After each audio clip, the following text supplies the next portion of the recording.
England की राजगद्दी साल 1509 से लेकर 1547 तक हेनरी के हाथों में हुआ करती थी। राजा हेनरी की कई पत्नियां और एलिजाबेथ व मैरी नामक दो बेटियां थीं। इनमें से मैरी राजा की पहली पत्नी की बेटी थी।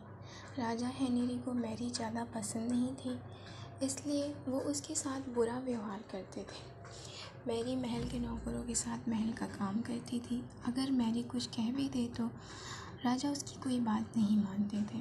सन 1547 में जब राजा हेनरी की मौत हो गई तो प्रजा की इच्छा अनुसार 16 शताब्दी के दौरान हेनरी की पहली बेटी मैरी को इंग्लैंड की राजगद्दी दे दी गई।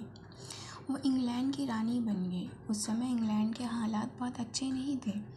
इंग्लैंड कैथोलिक और प्रोटेस्टेंट इन दो धर्मों के बीच बढ़ गया था। उस समय दोनों धर्मों के लोगों के बीच जंग छिड़ी हुई थी। रानी मैरी चाहती थी कि पूरे इंग्लैंड में सिर्फ एक ही धर्म हो, लेकिन लोगों ने उसकी ये बात मानने से साफ इनकार कर दिया था। इससे नाराज़ होकर रानी ने उनकी बात न मानने वालों को मौत की सज़ा दे दी थी। वो ऐसे लोगों को जिंदा भी जला देती थी। रानी मैरी की इस क्रूरता की वजह से इंग्लैंड के लोग उससे नफरत करने लगे। ऐसा भी कहा जाने लगा है कि रानी मैरी कुंवारी जवान लड़कियों के खून से नहाती थी। उसका मानना था कि उनके खून से नहाने से वो ज़्यादा दिन तक जवान रह सकती है। कुछ सालों बाद रानी मैरी ने शादी कर ली और कुछ समय बाद इंग्लैंड में एक खबर आई कि रानी मैरी गर्भवती है और जल्द ही उनके राज्य को उनका नया राजा भी मिल जाएगा। इस बात से हर सभी खुश हुए, लेकिन उस समय रानी मैरी के साथ बहुत ही अजीब घटना हुई।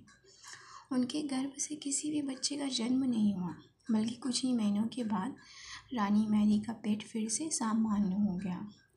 वहाँ के ओझा लोगों ने अपनी तंत्र विद्या से बताया कि रानी मैरी के घर में कोई बच्चा नहीं, बल्कि एक भूत आकर निवास करता है।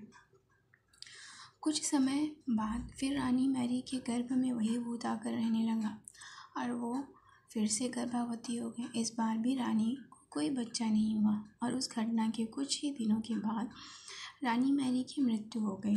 इसके बाद मैरी की छोटी बहन एलिजाबेथ को इंग्लैंड की राजगद्दी पर बैठाया गया। एलिजाबेथ इंग्लैंड की नई रानी बन गई।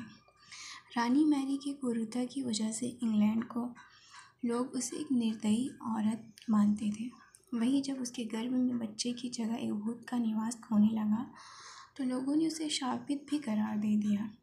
इसी वजह से उसे लोगों ने ब्लडी मैरी का नाम दिया। ब्लडी मैरी की कहानी में हमें ये सीख देती